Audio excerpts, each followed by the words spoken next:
how did you preserve the lives and the properties of your citizenry? That will now make the citizen to demand from federal government that, look, this man is trying very well. See what he has done in social place. Social community is being protected. When there is crisis, this is what you do for even the area where their houses were burned down. You were able to replace the houses.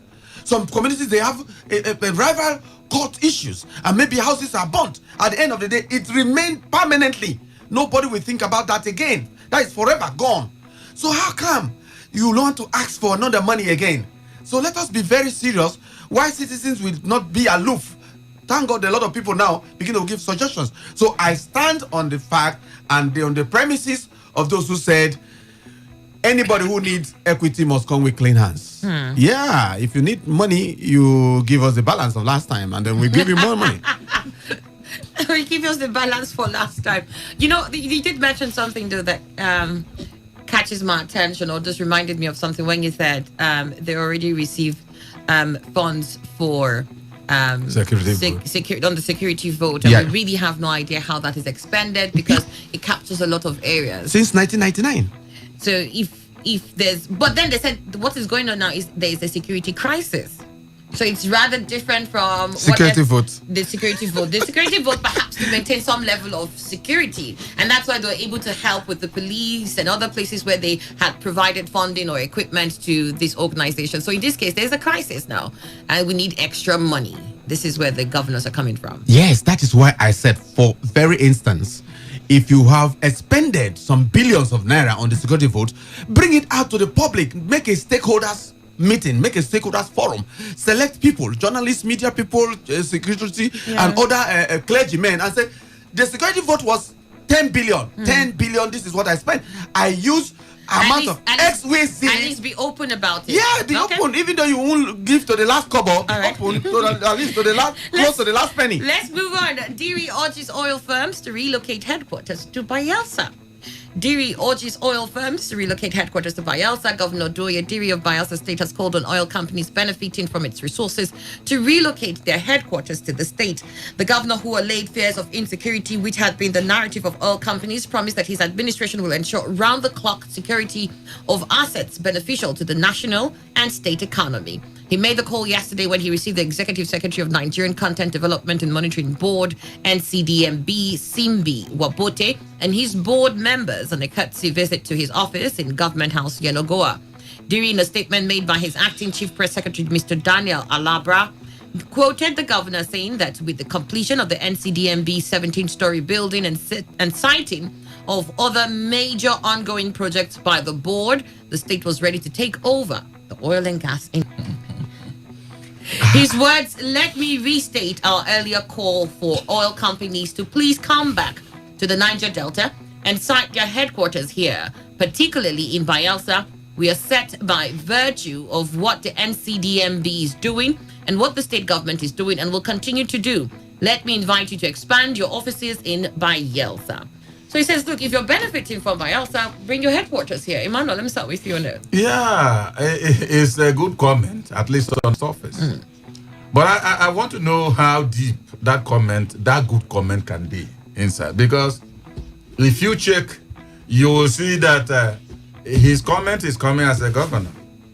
But a one-time acting president of this nation, his word is closer to being law than the governor, also made such appeal. But till now, oil companies remain where they are. So what are the reasons, or what is the reason why oil companies are very reluctant to come back to the Niger Delta? And especially like the governor of Bayelsa is saying, in Bayelsa State. Can he handle security issues? He says round the clock, 24 hours. His government is doing things differently. It's very easy to say. Easier said than done, because I know, like I said on the request of governors for further funding on security crisis, as they are saying, will they then be in charge of security when further monies are given? Right. So even the Doye Diri, I don't know whether he'll be in charge of the police or army and all the rest of them. All right. Yeah, I think that in cases like this, it is not actually to go on air or in the newspapers and say, "Oh, I want all companies to come." It was a senator. I think he knows what to do. So I think sometimes you surprise your citizenry by bringing things before they know you have started doing your public relations. High public relations profile can bring oil companies to come to your domain, because what makes them to run and then relocate before could come out from crisis situation.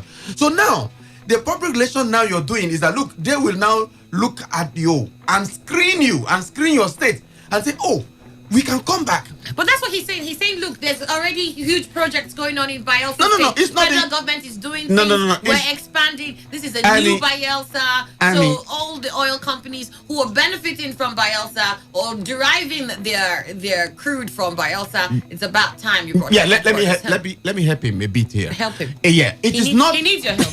It is not because you use your mouth to say that. They will see it. They will see all that is happening. It's not because I just say, okay, because of I am doing this, I am doing that. The oil companies on their own do research that peace has returned tremendously. Peace have come back. The youth will no longer block roads. The east-west road are safe. Most of the communities are safe. Then oil companies will not be willing, even as much as there will be employment opportunities too, because it's one way in and other one way out. It's not that only the oil company will benefit. But what I'm saying, Governor Diri can do more and also persuade his former members, the senators, who he knew their worth.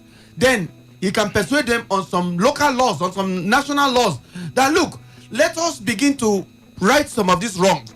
If an oil company is taking a wealth, very huge or humongous wealth from a certain location, let the headquarters be located at that instance. If a senator passes such, or senators passes such a law or a bill, then it can come to the limelight. I do think that it is very good than to make rhetorical advices, or you want them to come. That is wishes.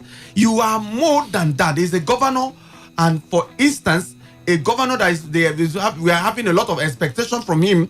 Don't use it as just a campaign tool. You no longer campaign. You have passed that stage. Now it's reality. What is the reality? Go to your former house, talk to them, and let them make some laws that there are huge oil coming from that area. Can we give them the headquartership of most of these oil companies? Looking at vis-a-vis the security situation, that would be better than taking hooray on the newspaper. That's what I'm thinking. All right, then.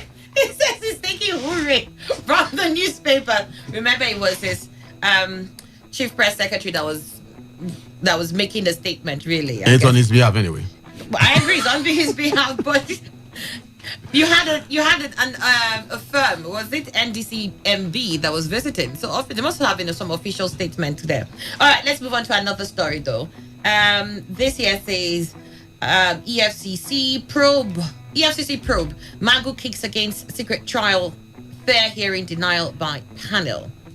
And then this is what we have here. Let me see if I can quickly get that story. It says here that suspended acting chairman of Economic and Financial Crimes Commission, EFCC, Brian Magu, has kicked against secret trial and his exclusion from many sessions where many adversarial witnesses were invited by the Judicial Commission of Inquiry to testify against him by the Justice Ayo Salami-led panel. Magu, in a 16-page petition dated August 10, 2020, and addressed to Justice Ayo Salami, also kicked against the panel's exclusion of his lawyers from many proceedings of the commission, describing the action as a deliberate attempt to deny him fair hearing. In the document, which Vanguard obtained yesterday, Magu lamented that the conduct of the commission was contrary to the spirit and letter of Section 2D of the Tribunal of Inquiry Act, which the president relied on in setting it up.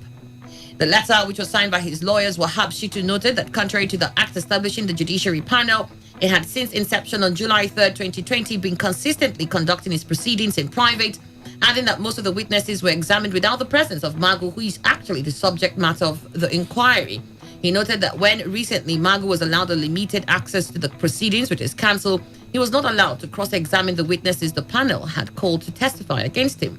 The lawyer said specifically our client and his counsel are excluded from the proceedings of 11th, 12th, and 13th of July, among others, in spite of their presence in the venue of the sitting. In all the days of exclusion from the proceedings of the Judicial Commission of Inquiry, Witnesses were called, testified, and interrogated, and documents tendered in the absence of his client and counsel. It will be emphasized that the nature of the allegations against our client is criminal. Consequently, his right under the Constitution to fair hearing ought not to be grossly violated in the circumstances so far demonstrated by the Commission. Manuel. I tell you, I am in support of Magu that a secret trial should not be the in thing here. I wouldn't understand. You invited him the time they decided maybe let's have a change of heart and then invite him to be in our midst. And then when witnesses had finished their testifications, Magu maybe made a move to counter certain things. You say, no, sis, just sit there and examine your own slaughter. That's all. What kind of life is that? Is it? I don't understand this kind of procedure. You don't even invite Magu. You shield him, shut him outside the place, bring witnesses that are saying things against Magu. You also don't allow his attorneys. I really don't know the mind of those who are in that panel. I must tell you the truth. Because no country, absolutely some people will come up and tell you that Magu has been doing a lot worse than for people when he was in power. Now, a country that lives or thrives on tit for tat reprisal doesn't move forward. Now, you bring the man at the center of this whole thing is Magu.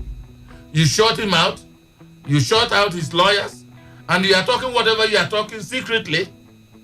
When you even allow him chance, you don't allow him chance to cross-examine the witnesses. Is there an artifact there? So for me, I think federal government knows what they are doing. And again, if the president relied on a section as quoted there and set up that particular presidential committee that are probing his activities, they should also do the needful, because I don't think that needful will be for him not to say a word, for him not to know what is going, but you are heaping allegations upon allegations on him. Where has such thing taken place in this world? Even under military regime, a man will be allowed to talk. But if it were under military regime, one will say, well, with decree, you can be decreed to death. But this time, this is, and that is why I always tell people in this country, Nigeria is not democratic. Where is the freedom that go with democracy? So for me, I think I accept what Magu has said. Don't bring secret trial. Because